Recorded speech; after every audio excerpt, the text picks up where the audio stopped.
সামনে phase 1 phase 2 phase 3 তিনটা phase গেছে এখানে ম্যাগনেটিক কন্ট্রোলটা এনে গেল আর আউট থেকে তিনটা বেরোয় এখানে কম্প্রেসরে ওই এখানে লাইনটা এখানে আসছে ঠিক আছে এরপরে আবার পেজের অপর তিন প্রান্ত এখানে তিনটা পেজ আছে তিনটা পেজ যাই ঢুকছে এখানে ঢুকছে এই জিনিসটা কি ভাই ভাই আমি একটু ভিডিও করতেছি তুমি দাঁড়াও আমি দেখতে পারো এখান থেকে আবার তিনটা তার বাইরেছে বাইরের পরে এটা গেছে এটা এখান থেকে নিউট্রাল কানেকশন গেল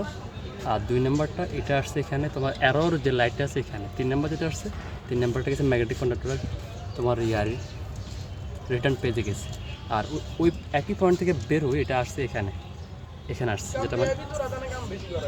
আসছে ইন্ডোটার্স আর দুইটা ফ্যান চলার জন্য দুইটা ক্যাপসুল দেওয়া আছে এখানে দুইটা ক্যাপাসিটর আর রানিং স্টার্টিং এখান থেকে দেওয়া আছে এবং নিউট্রাল কানেকশনটা কোথায় দেওয়া আছে এই রানিং স্টার্টিং নিউট্রাল কোথায় গেল এখান থেকে আসছে কানেকশনটা কালোটা কোথায় এটা হচ্ছে একটু উঠকো ভাই বলি ফ্যানের একটা হচ্ছে এটা হচ্ছে স্টার্টিং এটা হচ্ছে রানিং আবার রানিং এটা সাদা এখান থেকে আসছে আর এটা গেছে কি এটা হচ্ছে পেজ কানেকশন